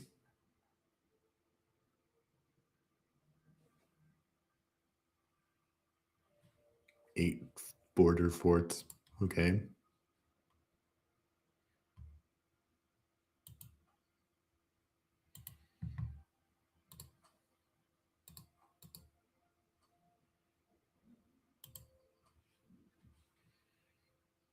One, 2, 3, 4,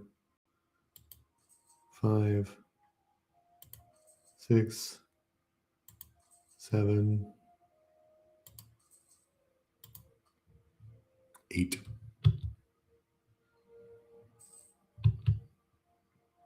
Oh no!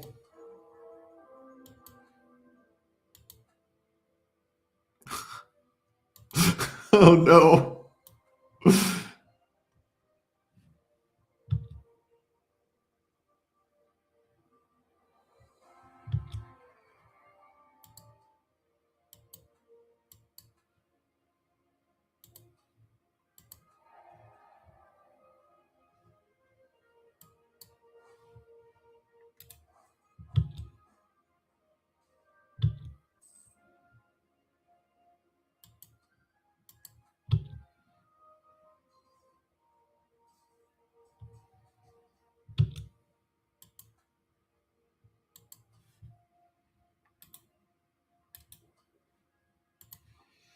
I think I'm going to need some mercenaries here.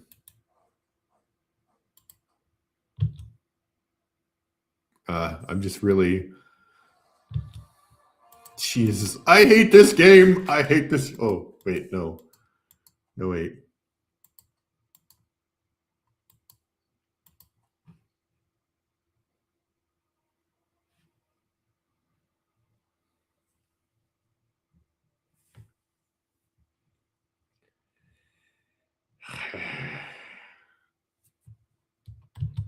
I do kind of hate this game.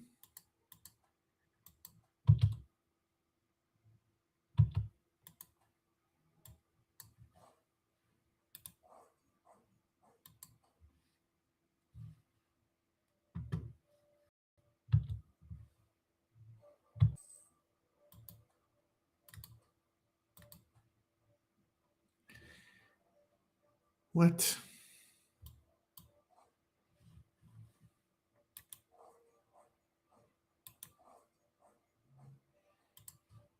Maybe I need a mercenary. Yes, I need a mercenary group.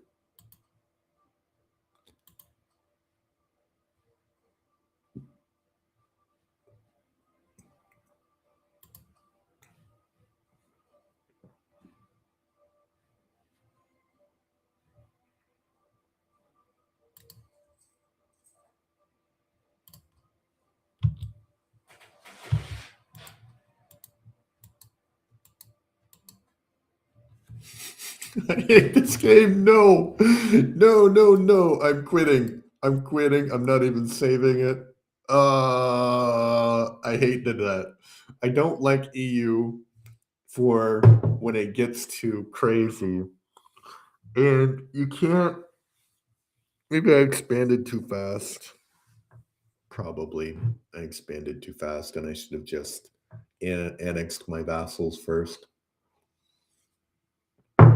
What do you think? Should I have annexed my vassals first? I don't know. I don't know. I don't know. I don't know. I'm going to see something.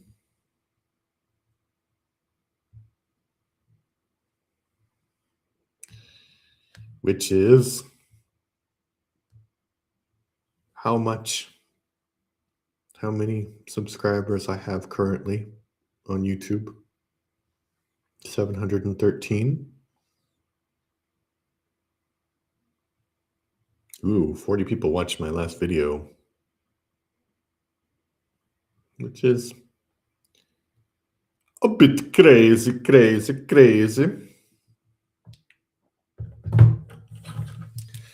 All right, I'm tired of that. I think I'm going to go back to my boring one. And I think the boring one is going to be boring. And then it's going to be like really exciting and then done because the Europeans are going to arrive. But anyway, thank you for watching. Will I come back tomorrow? Probably not, but I'll probably be back on Sunday. So check out that.